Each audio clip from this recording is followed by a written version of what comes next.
Hello, friends. This is Dave Hurwitz, executive editor at ClassicsToday.com, here with an awfully disappointing recording of Leonard Bernstein's Candide with the London Symphony Orchestra and soloists, a fairly starry list, under Marin Alsop. Now, originally, I had this thing. I never got around to listening to it. And it was reviewed for ClassicsToday.com by Bob Levine, the unbelievably fabulous opera critic, who gave it a 7 out of 10. And his reservations didn't motivate me to go and listen to it, actually. And there it rested. There it rested. But recently, I was driving around with my buddy Ali, who is an Uber driver and man about town, and who helps me get around when I'm in the city. And, we're good friends, and we listen to music in his car. And I thought I would just play him the Auto da Fe scene because it's so much fun. And I was looking for something that I could download to my iPhone, and this was sitting there. So I downloaded it. And I figured, what the heck, it's got to be decent. And I started with the overture, and I was just horrified by what I was hearing. I mean, the Auto da Fe scene wasn't bad, per se. The chorus was a little gummy, and the solos had all kinds of odd accents, and it just wasn't what I expected the thing to be. So I came back home, and I pulled this thing out, which I had sitting in the overflow room, and I grabbed my score. There it is. Yes. Candide's it's a masterpiece. It's such a wonderfully witty, it's Bernstein's wittiest piece, his funniest piece. The music is uniformly delightful, and, the story is Candide. I mean, it is what it is. The words, even though 450 different people wrote them, are just marvelous. I just adore the work. I really do. And when I was writing my book on Bernstein's orchestral works and other things, I got a bunch of these scores, and I sat down, and I was just dazzled by how brilliant the thing is. I mean, the score, the work itself. Let me just tell you what it's written for, because it's an amazing orchestration. The orchestration is 2 flutes, second doubling piccolo, oboe doubling English horn, 1 oboe doubling English horn, 2 clarinets in B flat, the first doubling in E flat, the second doubling a bass clarinet, and then a bassoon. So that's the whole woodwind section. The brass is 2 horns, 2 trumpets, 2 trombones, and tuba, timpani, harp, strings, and a whopping crapload of percussion.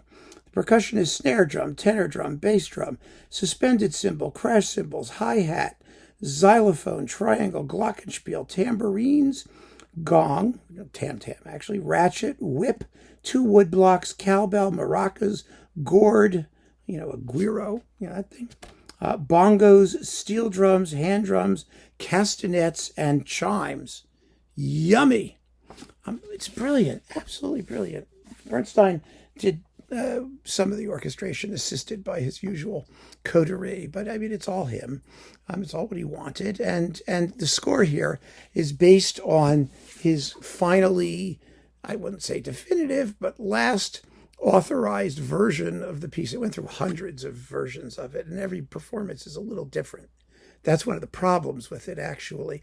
But this follows the recording that he made, which I have right here. Oh, excuse me. There it is. The recording that he made with the LSO, with Jerry Hadley, June Anderson, Adolph Green, Crystal Ludwig, and Nikolai Gedda. More of an operetta than a musical. The original musical is the original cast recording only has about half the music on it, but it's also just marvelous because it has these fabulous Broadway singers. And one of the things that the Broadway singers do and can do is enunciate. You hear the words. I mean, sometimes the voices, they're Broadway voices. They're in tune. They know how to sing. They're not operatic in their delivery necessarily, but you really hear the words, and you must hear the words in this piece, particularly because they're wonderfully witty, and the music is so perfectly tailored to them, and it's a big deal, and it's a problem here. It really is. This was a semi-staged performance. It was semi-staged. And semi absolutely describes it. It's semi-interesting, semi-committed, semi-spontaneous, semi-everything. It's just never there. It doesn't get there. I mean, the cast isn't bad. Leonardo Capalbo is a very good Candide. He's probably the best thing in this.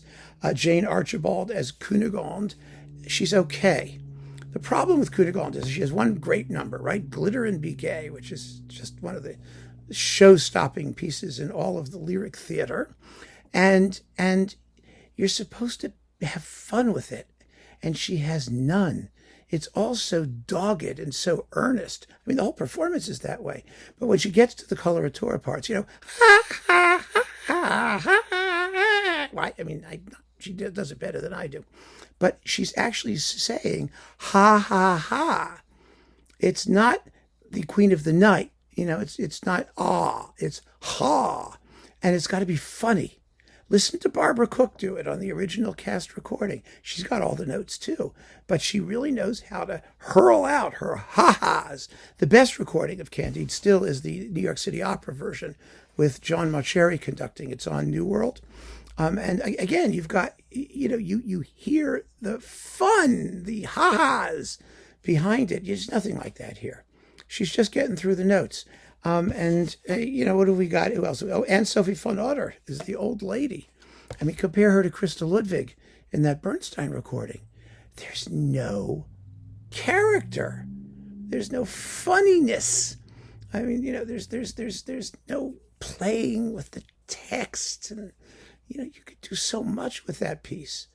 And I am easily assimilated because it's Spanish and Polish and whatever she is, You can have 100 different accents. Like I said, in the Auto da Fe scene, the chorus is not crisp enough. It's what a day for an Auto da Fe on a sunny summer sky. You've got to get the words out and make them intelligible. Especially with all the quick exchanges between all those little solo bits. I just was so disappointed. The overture is horrible. Horrible. I mean, it's like at half tempo. Everything sounds studied. And this was, like I said, semi-staged. So apparently they were on a stage acting, sort of, kind of.